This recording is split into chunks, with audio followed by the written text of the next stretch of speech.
Hello friends, आपका स्वागत है स्टडी विद लोकेश साड़ा यूट्यूब चैनल पर।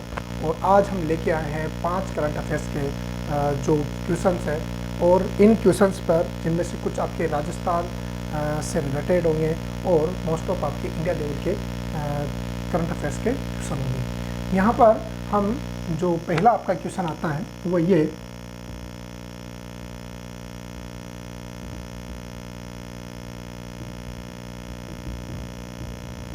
चैंपियंस पोर्टल का संबंध किससे है? चैंपियन पोर्टल का संबंध किससे माना जाता है? पहला क्वेश्चन है आपका, और ऑप्शन ए है आपका कृषक वर्ग या कृषि से, दूसरा प्रशासन, तीसरा सामाजिक कल्याण, और डी लघु सूक्ष्म व मध्यम उद्योग। आपको एक है क्वेश्चन है, अभी हाल ही में भारत सरकार के द्वारा 1 जून 2020 को एक पोर्टल शुरू किया गया, चैंपियन पोर्टल्स। और ये जो चैंपियन पोर्टल है, इसका संबंध कौन से सेक्टर से माना जाता है? एग्रीकल्चर सेक्टर से, या फिर एडमिनिस्ट्रेशन सेक्टर से, या फिर आपके सामाजिक कल्याण से, सोशल वेलफेयर से, या फिर अगर हम बात करें एमएसएमई सेक्टर, जिसे आप लघु सूक्ष्म और मध्यम उद्योग क्षेत्र भी मान सकते हैं। तो यहाँ पर ये चीज़ करनी है कि किसके लिए ये माना जाता है। तो अगर हम यहाँ पर बात करें तो आपका सही क्वेश्चन क्या होगा? आपके एग्रीकल्चर से रिलेटेड जो अलग चीज़ है वो अपना अगला क्वेश्चन आएगा, वो का इससे संबंध नहीं है, प्रशासन से संबंधित भी नहीं है। आपके सोशल वेलफेयर का अगर हम बात करें तो आगे आपका एक और पोर्टल आता है, उस पर हम बात करेंगे। और अगला जो इसका आपका सही क्वेश्चन है,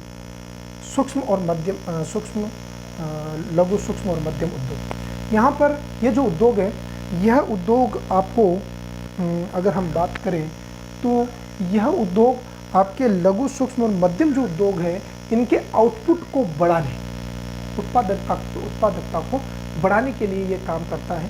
और इस पोर्टल्स को अगर हम कहें तो ये पोर्टल है आपका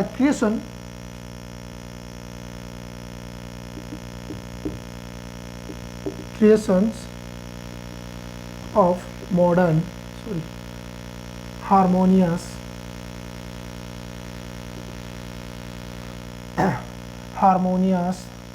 for application of modern for application for modern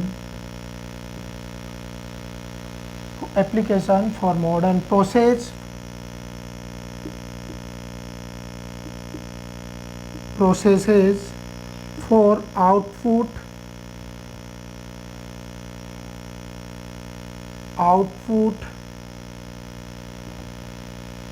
increasing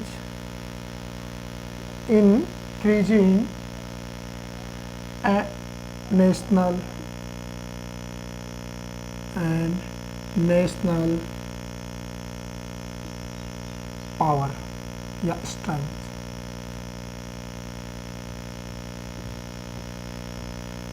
तो ये आपका चैंपियन पोर्टल है, और इस चैंपियन पोर्टल का जो माना जाता है creation of harmonious for application for modern process for output increasing and national strength. सूक्ष्म और लघु उद्योगों के माध्यम से भारत की उत्पादकता को बढ़ाकर भारत की जो शक्ति है उसको बढ़ाने के लिए आपके एक पोर्टल डेवलप किया गया है, जिसका संबंध सूक्ष्म, लघु और मध्यम उद्योग से माना जाता है। इसको और गति प्रदान करने के लिए, क्योंकि यह ऐसा सेक्टर है जो भारत के लोगों को अधिक से अधिक रोजगार प्रदान कर सकता है। तो इस तरीके से आपका ये पोर्टल चैंपियन पोर्टल माना जाता है। अगला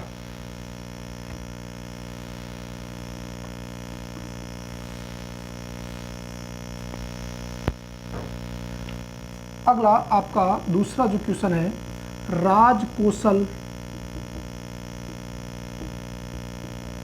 राज कौशल पोर्टल की शुरुआत करने वाला राज्य, शुरुआत करने वाला राज्य है? तो इसमें आपके ऑप्शन है राजस्थान, छत्तीसगढ़,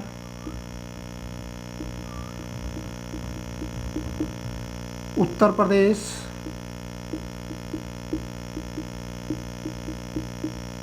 और मणिपुर। ये 4 स्टेट्स में आपको देखना है कि राज कौशल पोर्टल की शुरुआत करने वाला कौन सा राज्य माना जाता है। तो यहाँ पर आप, यह भी हाल ही में करंट का क्वेश्चन माना जाता है, और यह जो पोर्टल है ये शुरू किया गया है राजस्थान सरकार के द्वारा। राजस्थान सरकार ने जो लेबर एम्प्लॉयमेंट है, यानी कि कुशल श्रमिकों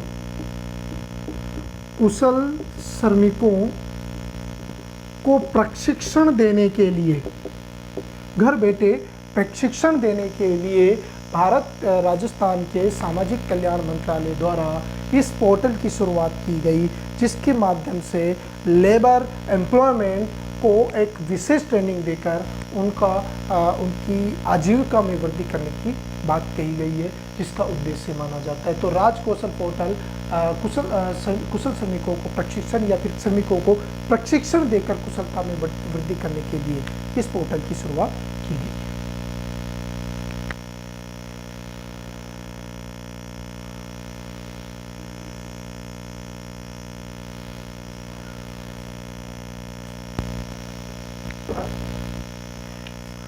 अगला आपका तीसरा क्वेश्चन आता है,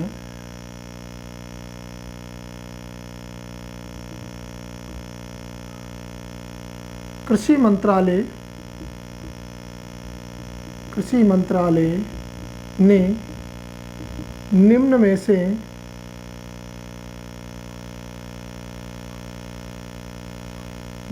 से कौन सी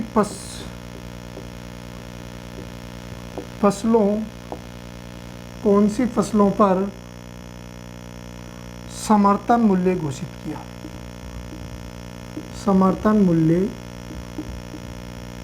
घोषित किया। तो अभी हाल ही में आपके कृषि मंत्रालय द्वारा एमएसपी की घोषणा की गई थी, और इसमें आपके एक है रबी फसल, बी खरीफ फसल, सी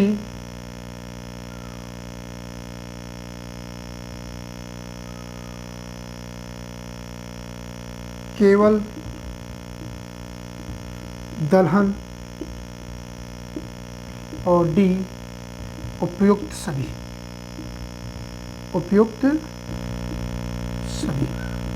तो यहाँ पर ही आपके ऑप्शन है, और इन ऑप्शन में आपको देखना है कि कौन सी फसलों के लिए आपके जो कृषि मंत्रालय द्वारा ये कहा जाता है कि एमएसपी यानी कि न्यूनतम समर्थन मूल्य की घोषणा की गई है। हम उस पर वैसे अभी डिटेल डिस्कस करेंगे, लेकिन पहले आपको इसका जवाब देखना है किस प्रकार की फसलों के लिए किया गया है। तो इसमें हमारा जवाब होगा खरीफ। अब यहाँ पर कृषि मंत्रालय पर अगर हम बात करें, तो आपके पहली तो चीज़ आपको पता होना चाहिए कि आपके कृषि मंत्री कौन है। पहली चीज़ आपको ये पता होना चाहिए कि आपके कृषि मंत्री कौन है। यहाँ पर अगर हम कृषि मंत्री की बात करें तो वह है नरेंद्र सिंह तोमर, जो आपके मध्य प्रदेश से बिलोंग करते हैं। नरेंद्र सिंह तोमर ने हाल ही में, जो कृषि मंत्री का जिनके पास पोर्टफोलियो है, उन्होंने हाल ही में ये कहा जाता है कि न्यूनतम समर्थन मूल्य की घोषणा की। अब हम इस समर्थन मूल्य के अंतर्गत कौन कौन सी फसलें आती है उस पर हम डिस्कस करेंगे।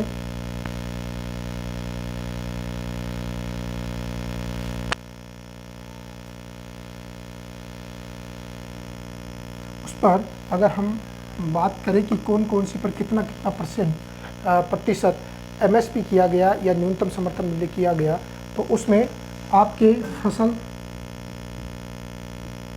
और एमएसपी और वृद्धि की केवल मात्र हम प्रतिशतता की बात करेंगे यहाँ पर। इसमें सबसे पहले आता है आपके धान।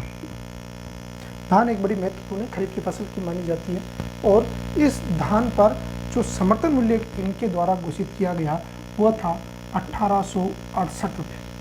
और ये 1868 रुपये की अगर हम बात करें तो आपके वर्तमान में टोटल जो आपका न्यूनतम समर्थन मूल्य होगा इस धान का वो 1868 रुपये होगा, और इसके अंतर्गत आपके 50% वृद्धि मानी जाती है।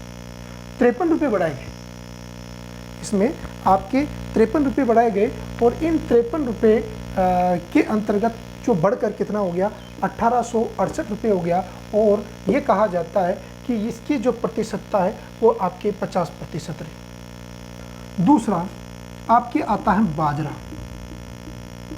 बाजरा का जो MSP है वो बढ़ाकर किया गया 2150, लगभग 150 रुपये यहाँ पर न्यूनतम यानी कि MSP में वृद्धि की गई, और ये प्रतिशतता आपकी बैठती है 83%। ये प्रतिशतता आपके बैठती है 83%, यानी कि बाजरा में 83% MSP में वृद्धि की गई। अगला आपके आता है मक्का।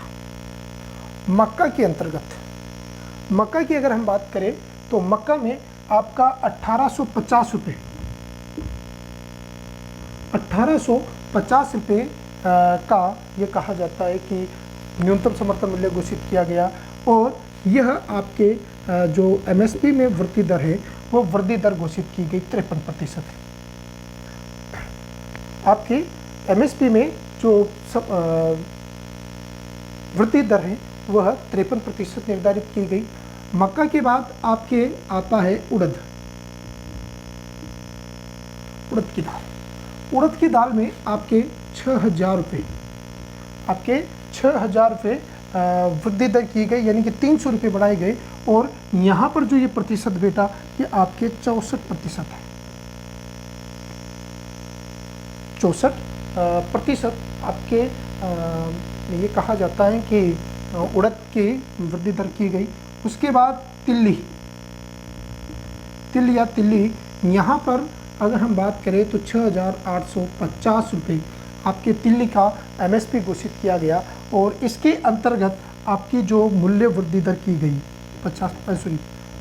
MSP वृद्धि दर की गई वो 50% है।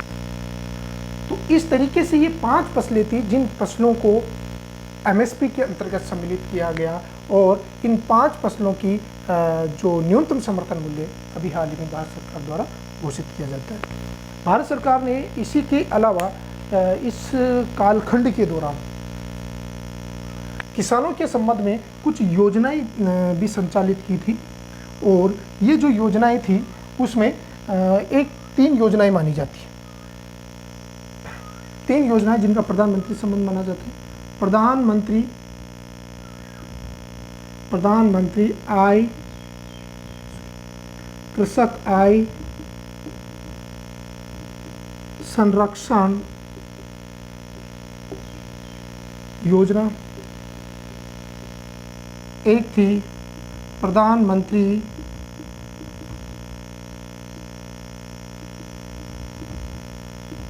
सम्मान निधि योजना,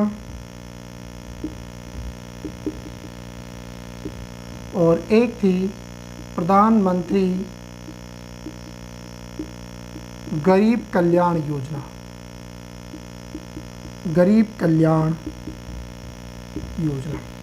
ये 3 योजनाएं भी ये कहा जाता है किसानों के संदर्भ में मानी जाती है।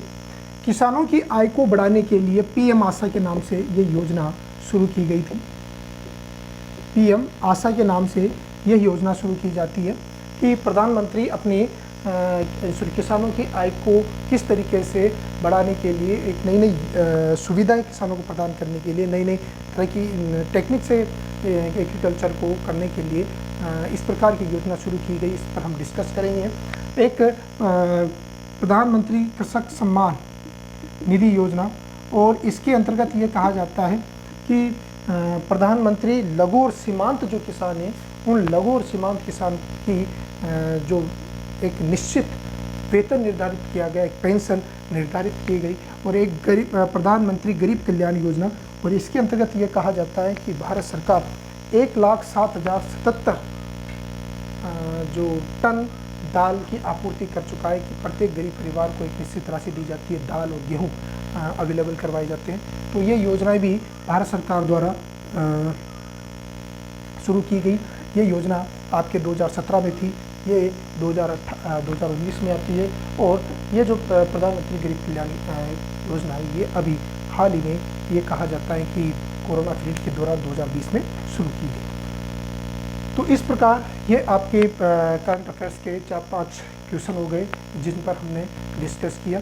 करंट अफेयर्स की अगली क्लास लगातार आपके पास पहुंचती रहे, उसके लिए आप इस हमारे स्टडी विद लोकेश साड़ा इस चैनल को सब्सक्राइब कीजिए ताकि आपके पास नई नई चीज़ें पहुंचती रहें। Thank you.